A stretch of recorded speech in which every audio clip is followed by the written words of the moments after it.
Olá, é um prazer ter você aqui nesse podcast, o primeiro episódio. E o tema de hoje vai ser o universo e tudo que nele há. Talvez esse primeiro episódio seja para contextualizar-nos sobre alguns conceitos, também para a gente delimitar algumas margens do que vai vir daqui para frente. Você já me conhece, meu nome é Davi Barbosa, eu sou doutorando em astrofísica e vai ser um prazer passar os próximos minutos aí com você. Se você estiver no YouTube ou alguma outra plataforma de streaming de podcast, seja muito bem-vindo. Desde já eu já peço, por favor, deixa aí o combo do YouTube, que você já sabe que é o like. Se você puder compartilhar esse conteúdo, se for relevante para você, para mais alguém, se inscrever no canal, porque esse canal que está começando vai ser muito importante ter esse apoio de vocês. E é claro, de maneira polida e elegante, você é livre para colocar aqui nos comentários a sua opinião, a sua dúvida, sempre de maneira polida, de maneira elegante, porque esse pedaço da internet aqui é um pedaço elegante e polido. Então, vamos lá. Quando a gente pensa sobre a natureza, quando a gente pensa sobre a realidade, é um assunto fascinante. Eu e você, provavelmente, que se está ouvindo ou assistindo esse programa, também se fascina com a natureza e com a realidade, com as coisas que podemos ver, com as coisas que podemos ouvir, com as coisas que sentimos, com a matéria, energia, o espaço, informação. Tudo isso nos deixa muito curiosos de saber como essas coisas funcionam. E é por isso que existem os cientistas. Eu sou cientista e todos os outros cientistas são cientistas porque a curiosidade nos move. Queremos entender como as coisas são, como funcionam. E quando a gente pensa em tudo o que há na realidade, talvez vou tentar resumir aqui, que seria matéria, energia, tempo, espaço e informação, nós sabemos que podemos entender cada uma dessas componentes do universo, da vida, de tudo que há. E nós sabemos que todas essas áreas são extremamente organizadas, porque se não houvesse organização, o universo e tudo que nele há seriam apenas amontoados, aglomerados, talvez de átomos. Nem átomos teríamos, porque os átomos são organizados, existem leis que descrevem as órbitas eletrônicas, por exemplo, descrevem as trajetórias, as probabilidades. Se a gente não tivesse organização, teríamos um monte de alguma coisa, um monte de qualquer coisa que não seria o universo e a vida como a conhecemos e como a compreendemos. Mas a grande questão é: por que nós conseguimos entender o universo? Você já parou para pensar nisso? Você que está me ouvindo, você que está me assistindo. Por que nós conseguimos entender o universo? Por exemplo, se você presenciar um evento qualquer, seja um evento físico, um evento químico, um evento no universo, na vida, qualquer tipo de evento que venha da natureza, nós sabemos que conseguiremos entender esse evento, que esse evento pode ser explicado por alguma lei ou por o resultado de alguma interação, seja o que for. E esse é um pressuposto que todo o cientista trabalha.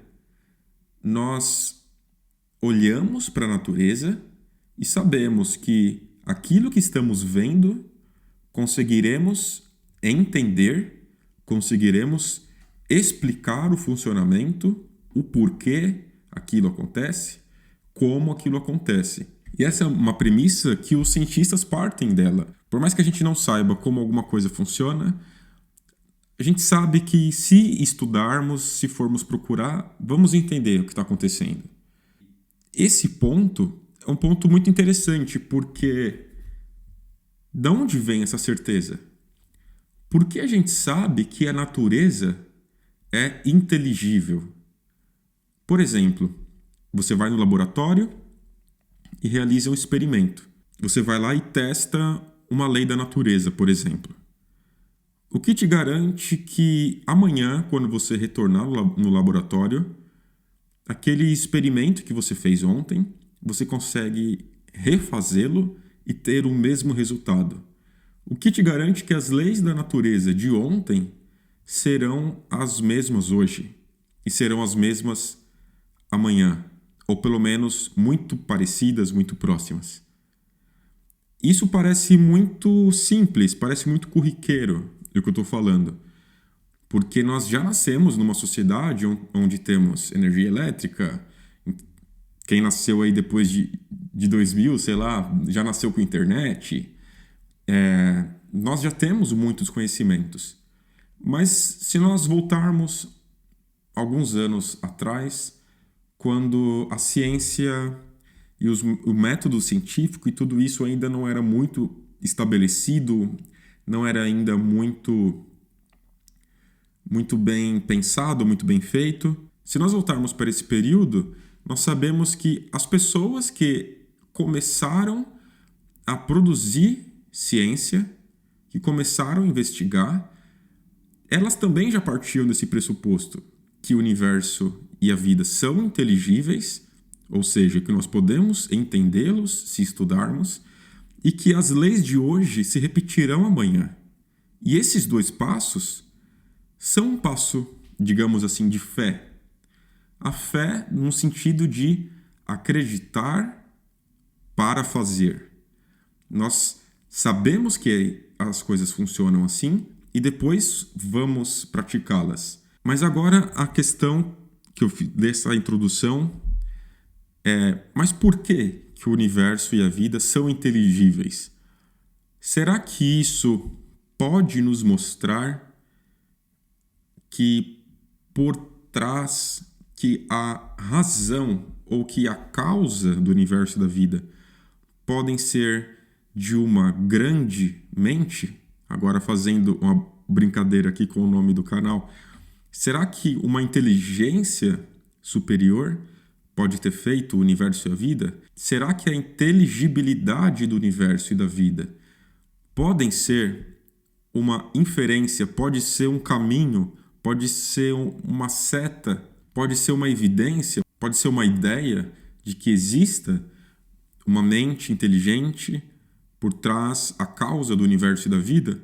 E na minha opinião, sim, com certeza. Quando nós estudamos as leis da física, por exemplo, em termodinâmica, a segunda lei, que é a lei da entropia, nós sabemos que um sistema, com o passar do tempo, ele sai de um estado de organização para um estado de maior desorganização.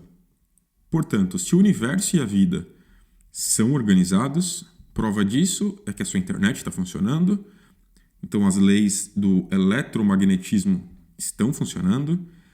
Se você está conseguindo me ver nessa tela, é porque essa tela ainda está organizada, os alto-falantes, o som ainda se propaga.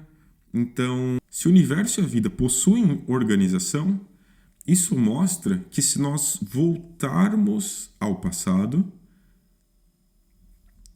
isso não é uma ideia minha e nem uma interpretação teológica, apenas usando a segunda lei da termodinâmica, nos dá a sensação e nos parece bem razoável pensar que, voltando no tempo, indo em direção ao passado, em que partimos de algum momento, de algum instante no espaço-tempo, em que as coisas foram mais organizadas do que são hoje.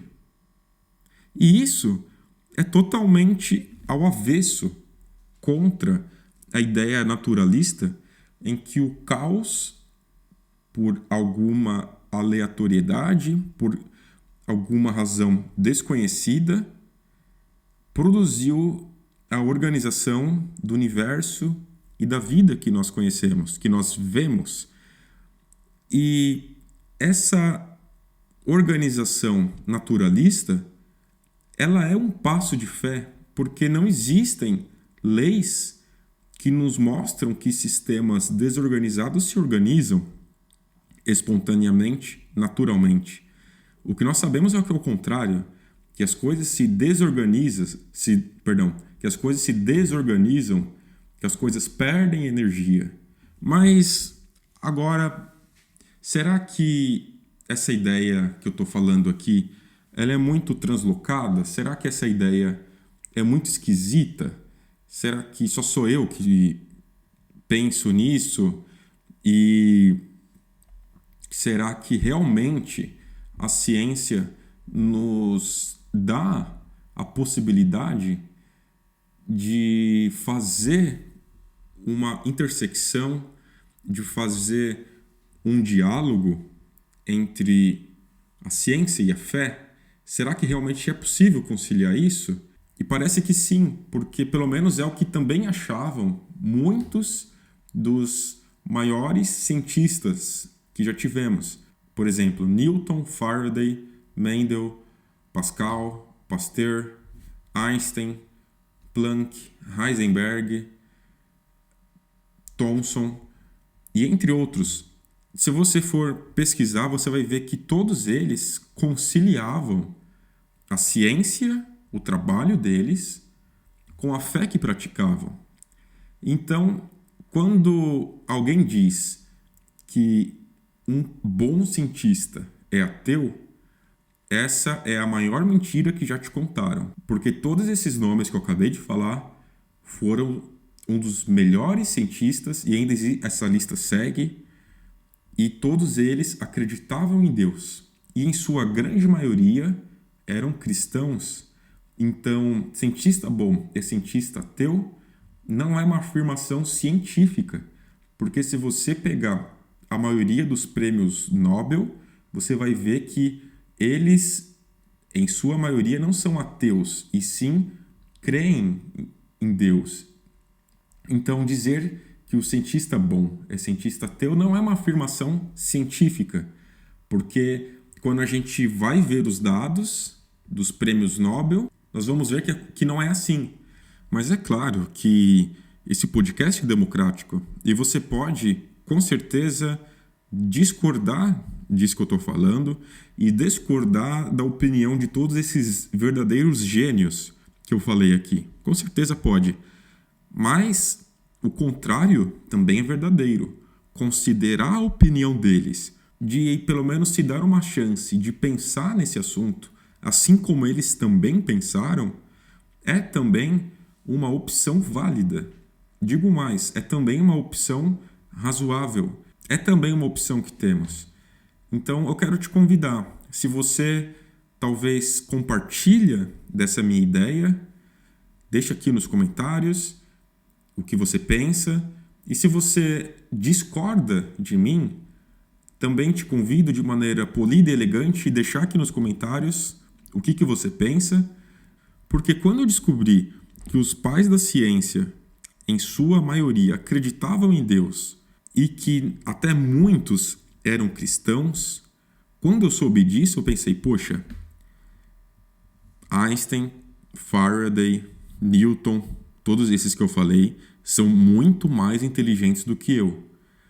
E se eles conciliavam a ciência e a fé, por que não eu também tentar entender o que passava na mente desses gênios? E por que não eu também tentar pensar como eles? Se eles eram muito mais inteligentes do que eu e adotaram essa postura, me parece razoável pelo menos considerar a possibilidade de que eles estavam certos, ou pelo menos considerar a possibilidade de estudar esse assunto com essa ótica, com essa cosmovisão. E já para caminhar para o final desse primeiro programa, que foi uma introdução sobre o que vai vir daqui para frente, sobre o universo, sobre a vida. É claro que envolvendo um pouco de filosofia, de teologia, mas talvez você pode estar se perguntando, Davi, mas quando você fala de fé, que tipo de fé você está falando? Então eu vou te falar que o tipo de fé que eu estou falando é a fé do tipo cristão. Se você é cristão, é sua função saber dialogar e saber contar para os outros o motivo da sua fé. Isso está escrito na primeira carta de Pedro, capítulo 3, versículo 15. E aí você pode estar também perguntando, Davi, mas quando você fala de ciência, que tipo de ciência você está falando? Eu estou falando aqui da ciência verdadeira. Eu vou trazer aqui assuntos, eu vou mostrar alguns papers para vocês, eu vou falar de leis da física, eu vou falar daquilo que eu tenho estudado, a física clássica mesmo, a matemática pura. Então, delimitando aqui esses marcos, o tipo de fé que eu vou conciliar com qual tipo de ciência vai ser a fé cristã com a ciência verdadeira, com a ciência bem feita. E o diálogo vai ser feito entre essas duas, a fé do tipo cristão e a ciência bem feita, verdadeira. Porque nós sabemos que Jesus, ele é a verdade, como ele disse ser. E a ciência bem feita também é verdadeira. E quando nós pegamos a fé cristã e a ciência bem feita, se ambas são verdade, com certeza existe um diálogo verdadeiro entre elas. Para finalizar agora, eu quero agradecer você que esteve comigo durante esses minutos. Foi um prazer compartilhar com você algumas das minhas ideias, algumas das coisas que tenho estudado nos últimos anos. E por favor, se você puder ir na minha página do Instagram e me seguir, é Davi Barbosa OFCC. E aí a gente pode bater um papo lá, você pode interagir melhor comigo. E é isso, te espero no próximo. Valeu!